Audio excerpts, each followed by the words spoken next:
Godzilla is a franchise that hasn't been scary for years now. With each film, the series has gotten more and more progressively family-friendly. See, the first film is still one of the saddest ideas ever shown on film. A film about the horrors of the atomic bomb, shown through a giant monster destroying one of the largest, now the largest city in the world. And the film doesn't hold back any punches throughout the screen time. You see multiple children and families die throughout the screen time.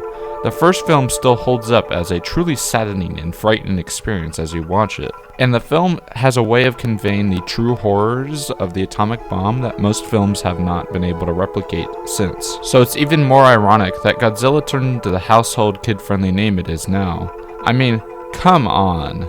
Come on! It's crazy how quickly this horror tale of the toll of the war has quickly changed into something completely and utterly different. See, some films in the franchise have tried to replicate the horror effect of the first film, with almost all of them falling completely flat and falling right back into the goofy monster movie tropes that most of the films have used. So I somewhat gave up on the idea of a Godzilla film being scary. But then, under one of my videos on Lost Episodes creepypastas, I got a comment from a channel named Unknowingly. See, I didn't think much of it at the time. They were a channel of similar sub count, so I just assumed it was someone who watched his YouTube a lot, because it does happen occasionally. But then I actually started to talk to this person. I gave him a quick thank you, because I just assumed it was just a little comment. But they replied that they saw that I liked Godzilla content, so they recommended I checked out their Godzilla Analog Horror segment. So I did. I decided to check it out. What I assumed would just be another goofy analog horror segment, which there's hundreds of, if not thousands. But boy, was I sure wrong about that.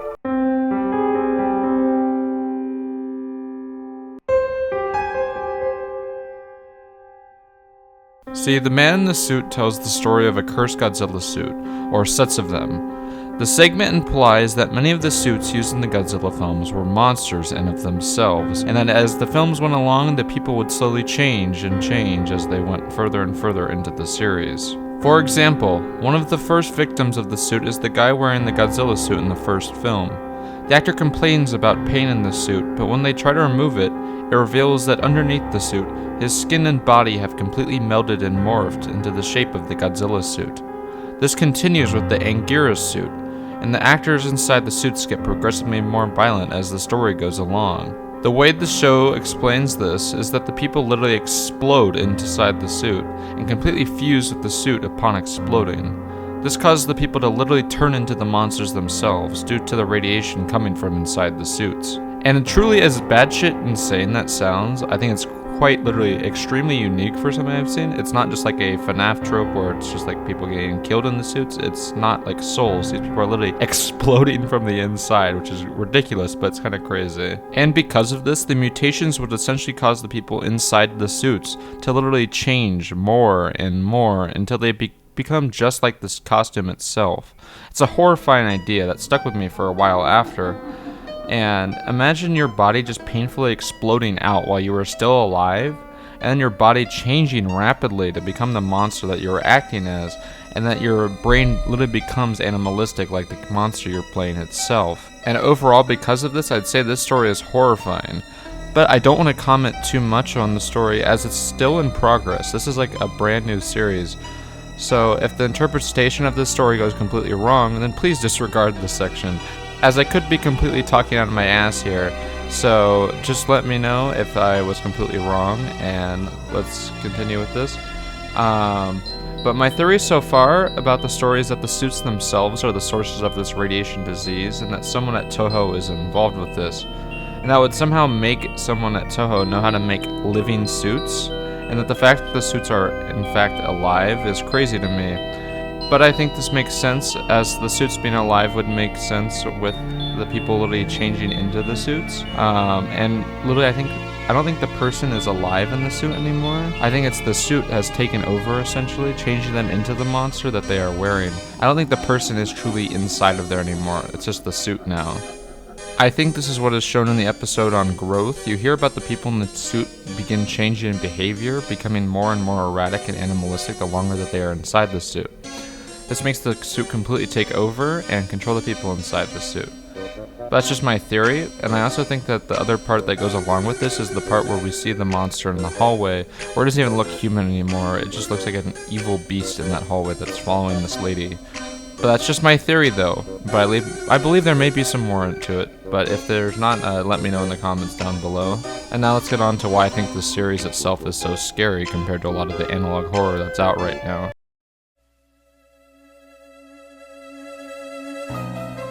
So why do I think this story is so scary? Well, I think this is scary because it's playing a little bit off of the radiation effects of the original Godzilla films, but it's also scary because of the way that the images are done. They're not like super edited, they're just like a little bit of editing to these old Godzilla photos, but I think that they're really creepy in the way that they're conveyed, and the story that goes along with it really helps. There's no really jump scares in this story, which I think is really fantastic, because I'm so tired of jump scares in horror media. This one doesn't really do that at all. There's loud parts in it, but it's not like a jump scare. But I think it's scary because the idea of being exploded inside of a suit is, and frankly, horrifying, and just losing your mind inside of that suit is also completely scary to me, as like the idea of just being taken over by this thing that you were wearing for a film is just terrifying. Because they're literally becoming the character themselves. They're not themselves anymore, I don't believe. But that's just my interpretation of the film, so I don't know. And I think it's also super scary because it just messes with you after you watch it, because it's just a creepy idea. And unlike The Oldest View, which shows a lot of it on screen, I think the art of subtlety is what is really shown off here, because it doesn't really tell you that much. It's more so just giving you the pieces to put together what's going on. There are some parts that I think that they gave a little too much away. I think the gross segment gives a little bit too much, but that's just besides the point. I think that there is a lot that's going on here. I think it's very subtle, which I think is a great thing. And I think unlike like Urban Spook, which is just super graphic and the text is kind of boring to read, this is like giving you enough imagery to keep you interested, and it's also an IP that everyone knows. So seeing this IP that everyone loves being like twisted into this amalgamated form is really intriguing, I believe. It's something that I think a lot of analog horror could do better, because I've seen other things that use these beloved IPs, but they're using like mainly stuff that was already somewhat spooky to begin with, while this is more so taking something that has been turned into something kid-friendly, but originally was something horrifying, and returning it back to its scary roots. That's why I think makes it so intriguing and scary. The other thing that this series does better than things like Urban Spook is it doesn't focus too much on the graphic details. It's mainly telling about the horrific behaviors that these people are starting to exhibit, and the things that are graphic are pretty subtle. It doesn't talk too much, it's more so talking about the behavioral changes, and I think that's kind of creepy, more so than overtly scary than a lot of other series. If I had one major criticism with the story, it would mainly be about the fact that I think that the story itself is not very scary. It's mainly just a little creepy. I've seen a lot of things that are way scarier than this, but I don't think this is necessarily a bad thing. I just think it's a little bit more just focused on creepiness rather than overt scariness. And I liked how this story avoided a lot of the pitfalls that a lot of other analog horror segments fall into. I even fell into it myself, and I know I did, where it's mainly just focusing on, oh, spooky face.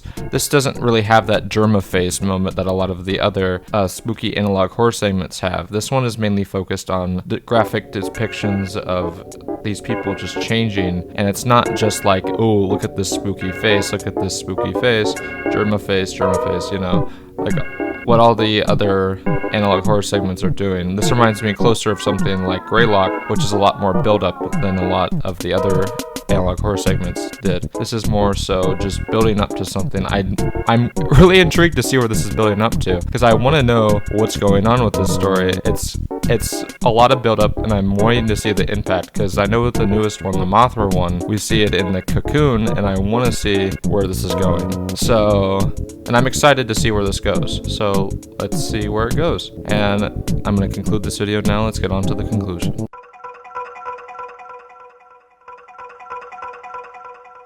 I seriously enjoyed this series, and I think that if you guys have any interest in Godzilla stuff, you guys should seriously check this out. It's just a fun little series. It's not something too crazy, and I'd highly recommend it. And remember, if you guys like this video, remember to like and subscribe. And I hope you guys all enjoyed the video, and I'll see you guys later, and I hope you guys have a great week.